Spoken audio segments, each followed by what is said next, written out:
पूर्ण कर दो। क्या किया तुमने भगवान के लिए? भगवान ने तुम्हें मानव देह दिया, भगवान ने प्रकृति दी, भगवान ने सब कुछ व्यवस्था की। तुम केवल पापाचरण करो, भगवान तुम्हारी नौकरी करे। तुम भगवान के अंश हो, भगवान ने तुम्हें देह दिया, भगवान ने प्रकृति दिया, तुम भगवान के लिए क्या कर रहे हो? तुम हमारी समाज के लिए जो भगवान ने रचा है उसके लिए क्या कर रहे हो? अपनी वासनाओं की पूर्ति। तो दंड नहीं भोगोगे और क्या भोगोगे? तुम्हारे गाली देने से भगवान कोई छोटे हो जाएंगे? तुम्हारे थूकने से आकाश गंदा हो जाएगा? तुम कर सकते हो तो सिर्फ अपना बुरा कर सकते हो और कुछ नहीं कर सकते। लिख लो हमारी बात। अगर कुछ भी मंगल हो रहा है तो भगवान के बनाए विधान से मंगल हो रहा है। संत समागम, हरि कथा, नाम जप, भगवत आराधना, ये उनकी कृपा से हो रहा है। तुम कर सकते हो तो शब्द लिख लो, केवल अपना बुरा कर सकते हो, वही बुरा कर रहा है। भगवान को गाली दे रहा है, भगवान को नहीं मान रहा, नास्तिकता बढ़ रही, मनमानी बेवजह। भगवान ने मेरा कर्जा नहीं, कर्जा लेते समय भगवान से पूछा था? कर्जा लेते समय भगवान से विनय की थी? धर्म से चला है तू? भगवान की आज्ञा का पालन कर रहा है तू? अरे भगवान तो सबके पिता हैं, परम उदार हैं। गाली देने वाले को भी प्रकृति से नहीं रोकते कि इसको श्वास मत लेने देना, ये मुझे गाली देता है। नहीं, अच्छी ऑक्सीजन देते हैं, पानी देते हैं, भोजन देते हैं, उसके लिए पृथ्वी फट नहीं जाती है, उसको भी पृथ्वी अपनी गोद में रखती है। जो भगवान को गाली दे, कैसे नीच बुद्धि वाले अपना काम बनाने के लिए आए हो और अपना काम बिगाड़ रहे हो। जिनसे काम बनना है उन्हीं में नास्तिकता कर रहे हो। कौन है आधार यहां इस जगत का? वही सर्वाधार परमात्मा। तुम अंधे हो, दिखाई नहीं दे रहा? ये सूर्य किसके बल से तेजवान है? ये वायु किसके बल से चलती है? किसके बल से पृथ्वी? आप देखो किसके आदेश से हो रहा है। एक जरा सा झटका आता है, प्रांत का प्रांत चकनाचूर हो जाते हैं। वो सामर्थ्यशाली भगवान है। तुम्हारे कुछ कहने से होगा? चींटी की तरह पिस जाओगे। उसकी शक्तियां अनंत हैं। होश में अगर जीवन को मंगलमय सार्थक बनाना है तो एकमात्र भगवान की शरण है। और अगर कुछ भी और करोगे तो अपने को बर्बाद करोगे, सिर्फ बर्बाद करोगे, सिर्फ विनाश करोगे अपना, और कुछ मंगल नहीं कर सकते। भगवान का आश्रय ले लो, वो बहुत करुणामय है। ये जो पुरुष चारों वर्ण या चारों आश्रम में है, यदि भजन नहीं करते तो इस बात का दंड मिलेगा कि मानव देह तुम्हें मिला है भगवत प्राप्ति के लिए। देखो, बोले भला पिता अपना बालक का अहित चाहता है? हाँ, चाहता है। एक पिता के पुत्र ने किसी नाबालिग का बलात्कार करके उसको मार डाला। उससे वो समाचार वाला पूछता है कि आप अपने ऐसे पुत्र के लिए क्या बोलेंगे? तो बोले यही बोलूंगा कि जल्दी से गिरफ्तार किया जाए और उसको फांसी की सजा दी जाए। मेरे बालक ने ऐसा अपवित्र कार्य किया, मैं कभी देखना नहीं चाहूंगा कि वो मेरे सामने आवे, उसको जल्दी से जल्दी पकड़ा जाए और ये जब एक साधारण पिता ऐसा बोल सकता है तो असाधारण पिता जो धर्म के विरुद्ध चलेगा, तिनकर काल रूप में भ्राता, वो भगवान साक्षात धर्म स्वरूप है। कोई धर्मात्मा पिता नहीं चाहेगा कि उसका पिता अपवित्र कार्य करे और उसे गले से लगाए। फिर भी मेरे भगवान कह रहे हैं, अहम तो हम सर्व पापेभ्यो मोक्षयिष्यामि मा शुचा अपि चेत सुदुराचारो भजते माम अनन्य भाग। महादुराचारी भी हो तो आ जाए कह के कि प्रभु मैं आपका हूं, आपके सिवा कोई मुझे नहीं बचा सकता, तो मैं तुम्हें साधु सम्मंतव्य सम्यक व्यवसिता हिस्सा, मैं तुम्हें साधु बनाऊं। फिर भी भगवान को कैसे शब्दों से बोलते? कोई भगवान नहीं। मन मानी आचरण करो, पता चल जाएगा भगवान है कि नहीं। अंतिम समय तक तो पता चल जाए। एक डॉक्टर बोले थे हमसे, जब गंगा किनारे भ्रमण करते थे, बहुत अमेरिका से पढ़ के आए थे, मार विज्ञान छांटते चले जाए, कौन भगवान, कैसा भगवान, क्या। अब गंगा किनारे तो एक अलग रहनी थी, उदासीन, ना बोलना किसी से। तो उनसे कहा नहीं, ऐसा अपमान मत करो, भगवान अब कैसे हम तुम्हें छाती चीर के दिखावें कि हैं हम ऐसे जी रहे हैं, ये साधु महात्मा ऐसे जी रहे हैं, केवल हवा में जी रहे हैं, नरक स्वर्ग की चाह नहीं। लेकिन छाती से कहता हूं, हृदय से कहता हूं, त्रुटि हमारी, करुणा उनकी। अगर कहीं भी हमें कुछ भी असंतोष हुआ है तो मेरे आचरण का, मेरे विचार का, मेरी क्रियाओं का हुआ है, और उनकी कृपा का वार पार नहीं। अपार करुणा करुणालय। और मिलना, तुम बहुत दूर हो हमसे, तुम दूर हो, लेकिन मेरे प्रिया प्रीतम मेरे से दूर नहीं। अब वो कोई ऐसी दूरबीन नहीं कि मैं तुम्हें दिखा सकूं कि देखो। ये हम कोई प्रमाण तुमसे नमस्कार नहीं चाहने के लिए कह रहे, ये इसलिए कह रहे कि प्रभु कितना प्यार करते, तुम्हें कैसे बताऊं। हजारों प्राण हो तो न्यौछावर कर दे, ऐसा प्यार करते हो। ऐसे नहीं को स्वप्न में आके प्यार करते हो, भाव में आके प्यार करते हैं। जैसी भावना करोगे वैसे ही तुम्हें अनुभव कराएंगे। वो है, प्रत्येक कण में है, प्रत्येक क्षण में वो मेरे साथ है। ऐसा बिल्कुल माइक से कह रहा हो, आचार्य बल से, गुरु बल से, कि विश्वास करो वो केवल ध्यान का विषय नहीं है, वो केवल भजन का विषय नहीं है। वो मित्र की तरह मिलते हैं, वो संभाषण करते हैं, वो साथ खेलते हैं। पर ये बात वही देख सकता है जो उन तक पहुंच चुका है, जो उनके चिंतन में तन्मय है। अन्यथा ये मायाकृत नेत्रों से बात नहीं देखी जा सकती। इसलिए उसका पतन निश्चित है जो मनुष्य शरीर पाकर के भजन नहीं करता है। भगवान ने केवल भजन के लिए दिया है। दुष्यंता पर कायेषु स्वात्मानम हरिमीश्वरम मृतके सानुबंधेस्मिन् बद्ध स्नेहा पतंत्यधः। भाई शरीर का अभिमान मत करो, ये मरा ही मरा, अभी मरा या कल मरा, मरा ही है पक्का। मृत्यु प्रतिपल साथ है। ये शरीर मृत शरीर समझो, कब छूट जाए कुछ पता नहीं। इसके संबंधी भी छूट जाएंगे। इस शरीर से प्रेम गांठ करने का मतलब है नरक यात्रा तय करना। इसलिए इससे ज्यादा प्यार मत करो। इसे खूब कई बार हमने प्रार्थना की साधकों से कि शरीर को ऐसा समझो जैसे कंजूस मालिक बेईमान नौकर से काम लेता है, ऐसे ले इससे। इसको छूट दे दी तो ये पूरी की पूरी जिंदगी बर्बाद कर दे। इसे बेईमान जैसे नौकर ना हो। ईमानदार नौकर अपने आप काम करता है, ये अपने आप नहीं करेगा। बेईमान नौकर जो आराम करना चाहता है, लगाओ काम में 4 घंटे, 124 घंटे में 20 घंटे इसको संसारिक काम, साधना के काम, भजन कार्य, आनंद समेट लो। यहां कमाने आए हो, यहां कोई तुम्हारा घर नहीं, कोई मकान नहीं, कोई दोस्त नहीं, कोई परिवार नहीं। ये परदेश है स्टेशन जैसा। तुम्हारी टिकट कटी, भागे, पूछोगे भी नहीं कि ये पत्नी तुम कैसे रहोगे, ये बच्चों तुम कैसे रहोगे। नहीं, चले गए, दोबारा कभी देखने को नहीं मिलेगा। न तुमको वो, न वो तुम्हें, कभी नहीं मिलेगा। ये ऐसा माया का जादू का खेल, सत्ता ही खत्म हो जाती है। इसलिए हे भाई, इस शरीर में रहने वाले अपने स्वरूप को जान लो और किसी से भी द्रोह मत करो। वो मूर्ख हैं जो इस अपने शरीर को तो अमर मानते हैं, दूसरे शरीरों को मारकर खाते हैं मांस। देख लो, ये ऋषि मुनियों की वाणी है। आत्मस्वरूप को पहचान लो, वही आत्मा चीटी में, वही सर्वत्र भगवान है। वो मूर्ख हैं जो अपने शरीर को आत्मा मानकर पोषण करते हैं, दूसरे शरीरों की हत्या करके उनका मांस खाते हैं। बोले हम हत्या नहीं करते, हम तो दुकान से ले आते हैं, तो बराबर फल मिलता है। कर्ता, प्रेरक, अनुमोदन, तीनों को बराबर पाप मिलता है। एक जो काट रहा है, एक जो खरीद के ला रहा है, और एक जो बनाकर पका करके खा रहा है, खवा रहा है। तीनों को नरक बराबर दंड मिलेगा। कर्ता, प्रेरक, अनुमोदन। ये कैवल्यम संप्राप्ता ये चातातिश्च मूढ़ताम त्रैवर्गिका क्षणिका आत्मानं घातयन्ति ते। जो लोग ये भगवत प्रदत्त शरीर प्राप्त करके कैवल्य परम पद प्राप्त नहीं कर लेते और ज्ञान बघाड़ते रहते हैं, वो पूरे ज्ञानी भी नहीं हैं और पूरे मूर्ख भी नहीं है। उनकी बड़ी दुर्दशा होती, ना इधर के रहते ना उधर के रहते, मजरे ढो।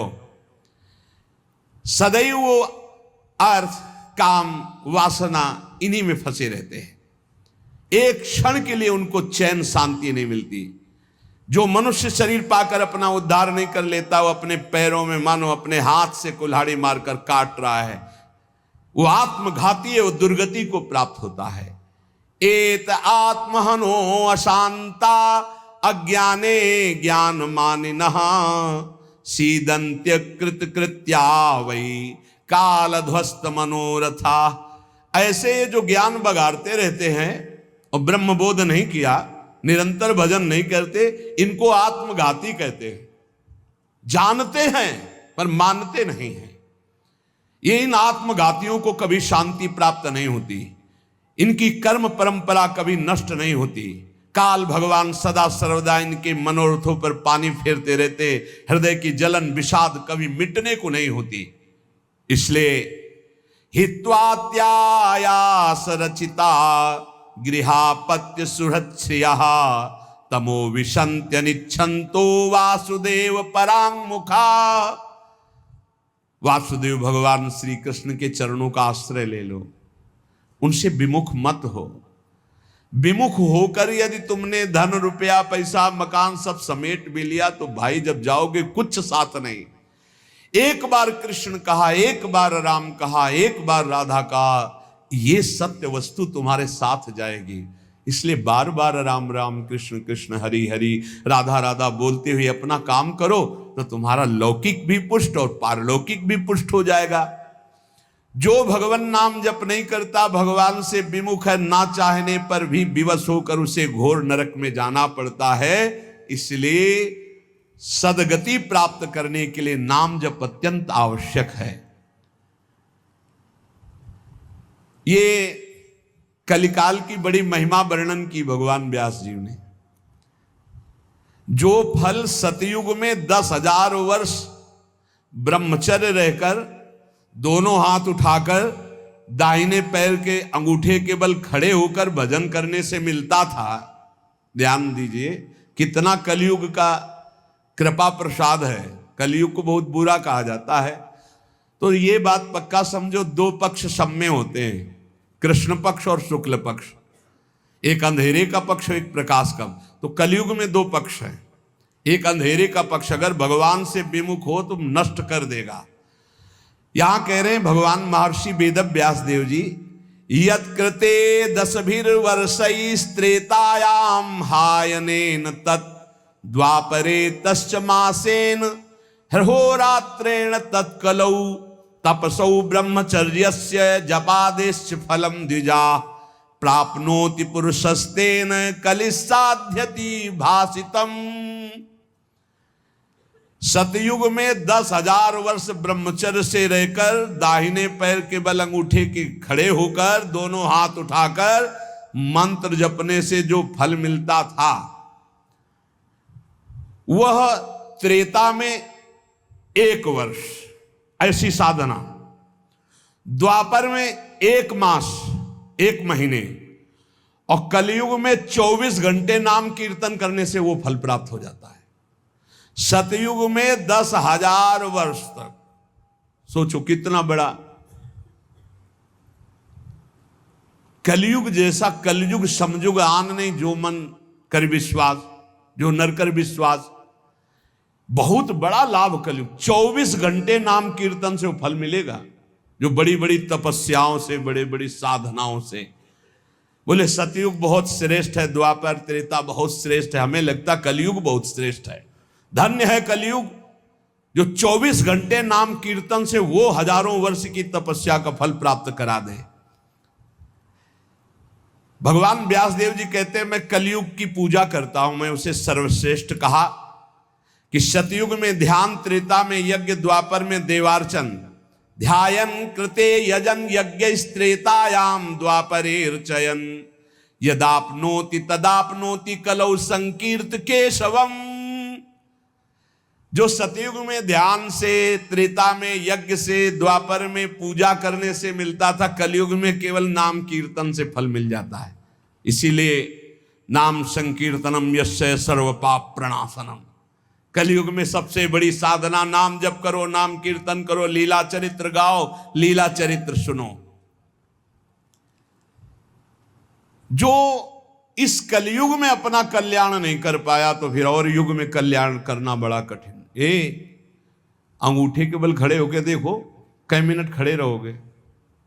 ऐसे उपमन्यु आज बड़े बड़े महात्माओं के चरित्र आते हैं, 1000 वर्ष, 10,000 वर्ष ऐसे।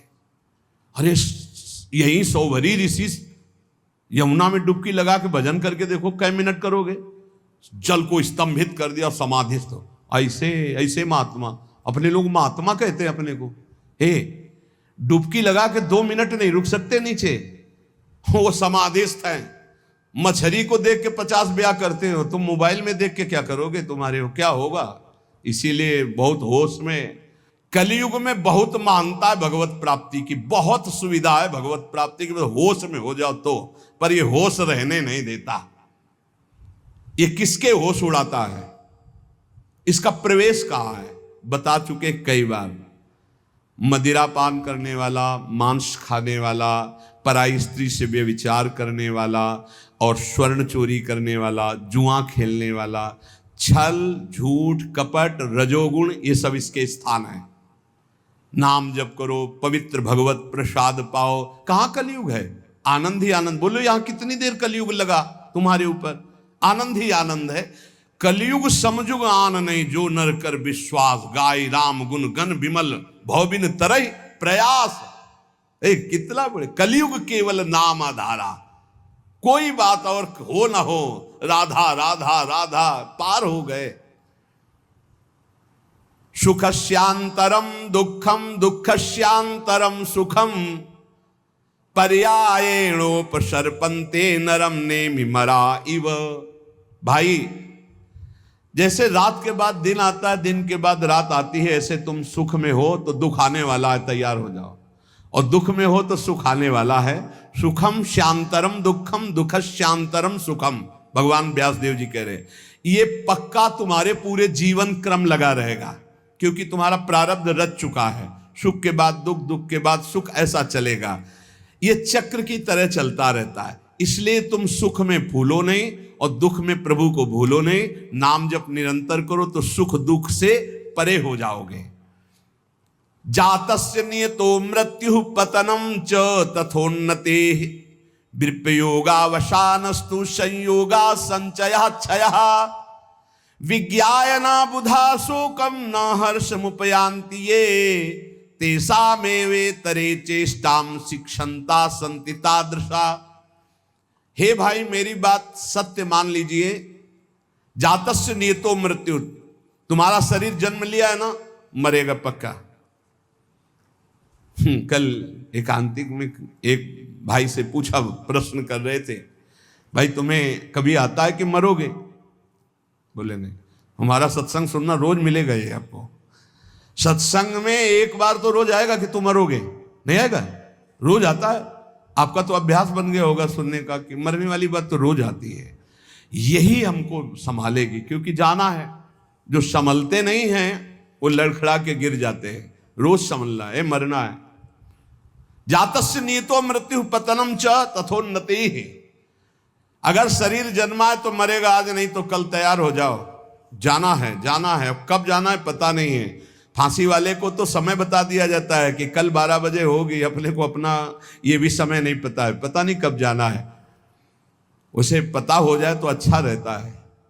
सब डर जाते कि इतना रह गए। बर्थडे कोई तो मनाता नहीं, शोक डे जरूर मनाता, लेकिन अब पता नहीं, इसलिए बर्थडे मना रहे हैं। वैसे तो नहीं मनाना है, नहीं मनाना है। मनाना है गुरु प्रदत्त जन्मदिन। जिस दिन से दीक्षा हुई वही दिन हमारा सार्थक है। और यदि मनाना है तो नाम कीर्तन करके मनाना है। बर्थडे कैसे मनाया जाता है जानते हो?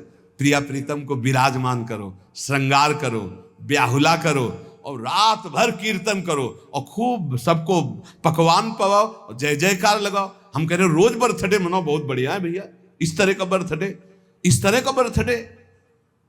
खोल रहे हैं शराब, गंदी गंदी सब खान पान और नाच रहे हैं, और ये कोई बर्थडे? समय नष्ट कर रहे हैं। कितना कीमती, राधा राधा राधा, कितना कीमती समय आप कैसे नष्ट करो? बहुत लोभ लगता है।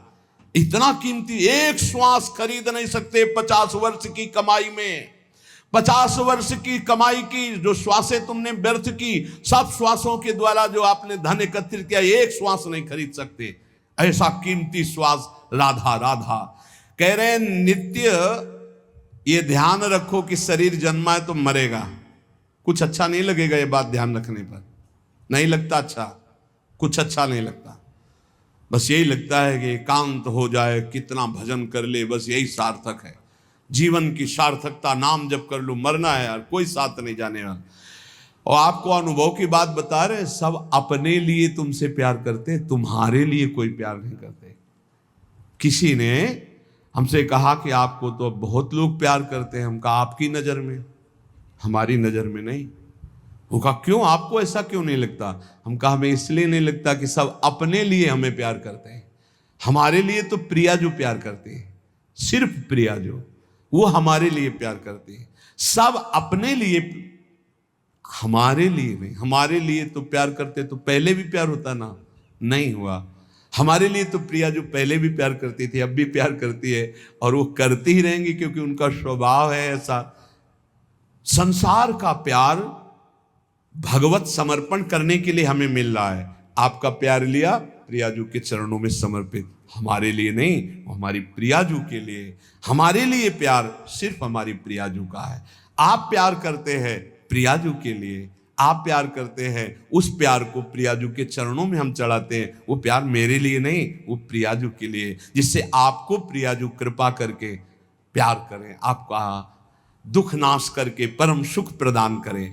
तो हे भाई, जिसका जन्म हुआ उसकी मृत्यु निश्चित है, और जिसकी आज उन्नति है कल उसकी मृत्यु, उसका विनाश, उसका पतन, यही खेल है मृत्यु लोक का।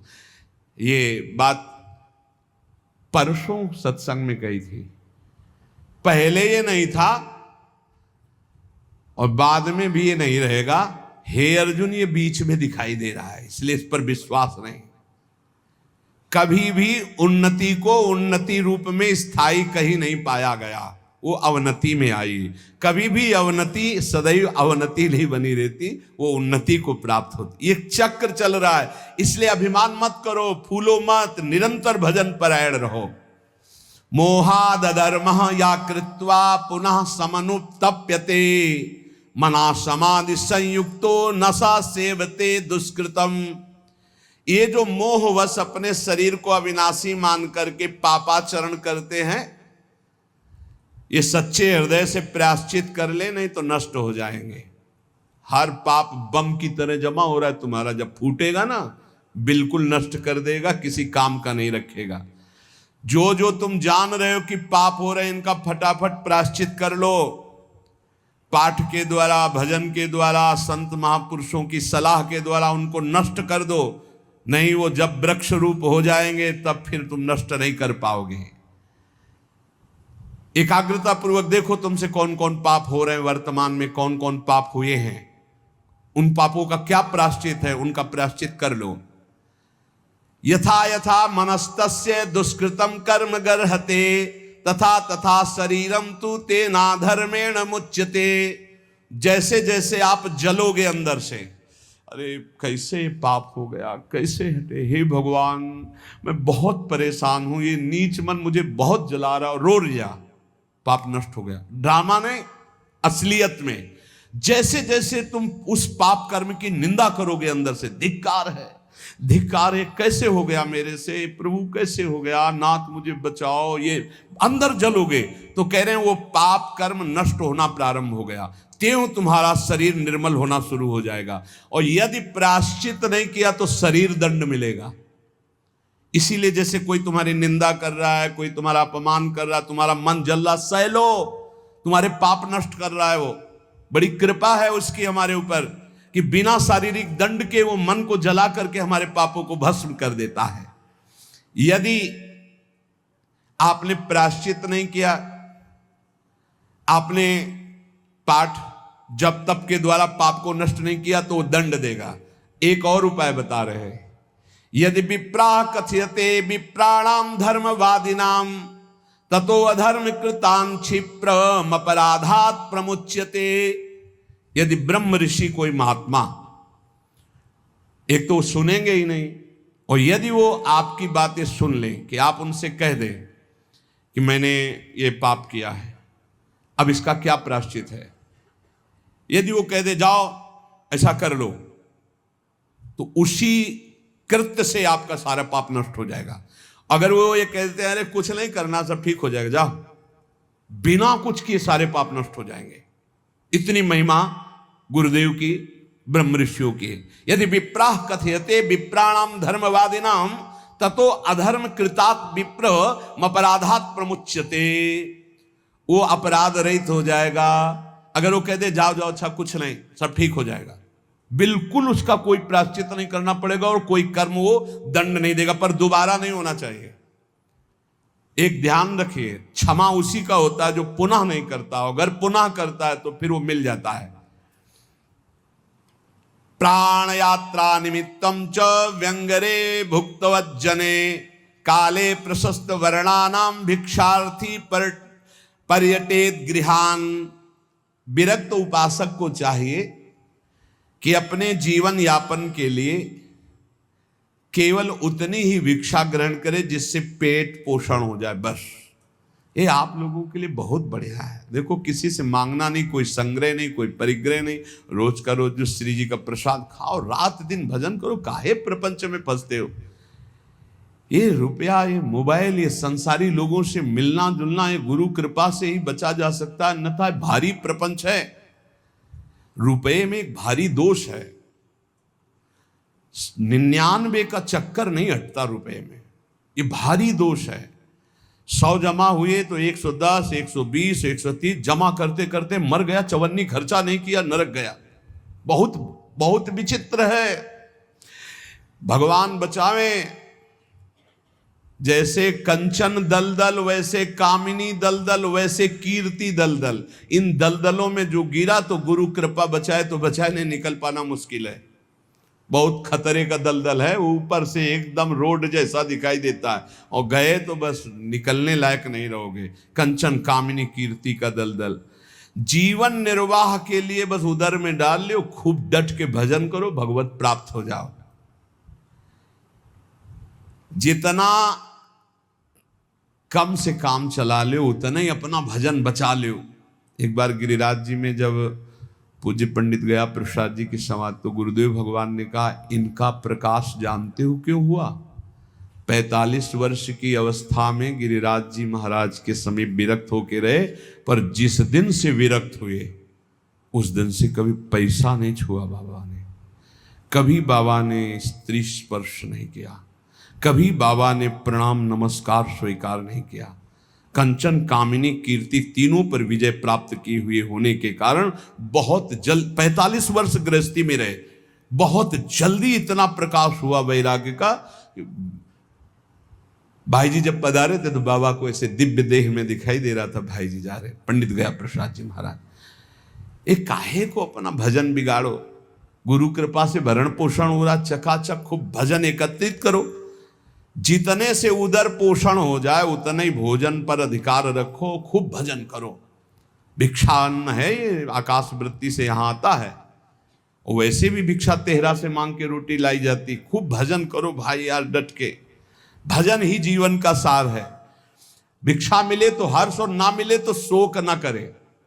यहां ना मिलने का तो सवाल ही नहीं रह गया, वो तो अपने लोगों के जीवन में था। गंगा किनारे कई दिन जब गंगा जल से केवल उदर पोषण हुआ, और जैसे कोई बारी लगाने वाले ऐसे टिफिन खोल रहे हैं और अपना पार हैं, तो ऐसे दृष्टि जाती तो मन कहता बड़े भाग्य हैं उसके, ऐसा जीवन रहा है। बोले किसी के भी प्रति ना आदर सत्कार मिलने पर प्रियता, और ना अपमान घृणा होने पर नफरत। मान लो कोई हमारा अपमान कर रहा है, घृणा कर रहा है, तो हमारे अंदर नफरत ना आवे उसके लिए। कोई बड़ा आदर सत्कार कर रहा है तो कोई प्रियता ना आवे। ऐसे भगवत मार्ग में रोज का रोज ये अमृत में वचन सुन रहे हो, ये बहुत अमृत प्राप्ति कराने वाले हैं। यदा यदा ही पाखंड वृत्ति रत्रोपलक्ष्यते तदा तदा कलेर्बुद्धि रनुमेया विचक्षणे। अब कलयुग का दोष कह रहे हैं, यदि पाखंड थोड़ा भी स्वीकार किया तो कलयुग तुम्हारी बुद्धि में सवार होकर नष्ट कर देगा। यदा यदा ही पाखंड वृत्ति रत्रोपलक्ष्यते, दिखाई भी दिया जरा सा पाखंड तो कलयुग सवार हो जाएगा। पाखंड जो है नहीं वो नाटक करना नहीं, बिल्कुल नहीं होना चाहिए। नाटक बिल्कुल नहीं होना चाहिए। नाटकबाजी तो भक्ति में होना ही चाहिए। बहुत बड़ा ये दंभ पाखंड रोग है, भक्ति को पूरा का पूरा रुग्ण कर देता है। दिखावटी नहीं होना चाहिए कुछ। प्रभु सब कुछ जानते हैं यार, किसको दिखाना है, क्या दिखा। अच्छा सामने वाला दे भी देगा तो क्या, प्रणाम नमस्कार रुपया पैसा, इसके लिए भक्ति ही कर रहे हो तो हरि लक्ष्मी पति, दूसरे से क्या चाहिए। अगर जरा भी पाखंड हुआ तो कलयुग तुम्हारी बुद्धि को ग्रसित करके अनुमान भी नहीं लगा सकते कि कितना भ्रष्ट कर देगा। यदा यदा सताम हानिर्वेद मार्गानुसारिणाम तदा तदा कलेर्वृद्धि रनुमेया विचक्षणै। जब जब तुम वैदिक मार्ग का उल्लंघन करोगे, साधु पुरुषों की आज्ञा का उल्लंघन करोगे तभी तुम्हारी हानि करने वाला कलयुग तुम्हारी बुद्धि पर सवार होकर तुम अनुमान भी नहीं कर सकते कि तुम्हें कैसा भ्रष्ट कर देगा। प्रारंभाश्चा वशीदंती यदा धर्म कृताम नृणाम तदानुमेयम प्रधान्यम कलेर विप्रा विचक्षणे। जब कोई धर्मात्मा अधर्माचरण की तरफ जाने लगता है, सोई कलयुग उसके ऊपर अपना प्रभाव डाल देता है। जब कोई विद्वान कलयुग से ग्रसित हो जाता है तो उसके आचरण उल्टे होने लगते हैं। इसलिए पाखंड, शास्त्र विरुद्ध आचरण, संत गुरुदेव की आज्ञा का उल्लंघन, धर्म के विरुद्ध आचरण करने वाले पर ही कलयुग का प्रभाव होता है, अन्यथा नहीं होता। कलयुग के प्रभाव से बचते हुए निरंतर नाम जप करते हुए इस जन्म में हम भगवत प्राप्ति कर ले। कुछ कमियां सब में होती हैं, वो भगवत साक्षात्कार में ही पूर्ण होती है। जहां भगवत साक्षात्कार हुआ उन कमियों का नाश हो जाता है। इसलिए उपासक को हर कदम जिन जिन कमियों को जानता जाए उनको छोड़ते हुए आगे तन्मयता पूर्वक बढ़े। हमारे दो पक्ष हैं, एक है हम और हमारे गुरुदेव, और एक है हमारी इंद्रियां और मन, माया। ये हमको गिराने की चेष्टा करती है, और गुरुदेव हमको जो उपदेश करते हैं वो इन पर विजय प्राप्त कराने। कभी कभी इनका पक्ष जोर हो जाता है और हम हार जाते हैं, तो हमें निराश नहीं होना। हमें ठीक जैसी आज्ञा वैसे ही चले तो फिर हम बलवान होकर जीत जाएंगे। और इस जन्म में मुझे भगवत प्राप्ति करना ही, किसी भी तरह रुकना तो है नहीं। हम चाहे जितना कीचड़ में सन जाए, हमें रुकना नहीं, हमें चलना ही चलना है। क्योंकि ये शरीर छूटा तो अब और किसी शरीर में भगवत भजन बने ऐसी कोई संभावना नहीं। बड़ा डर लगता है। अब इस शरीर से भजन करके भगवत प्राप्ति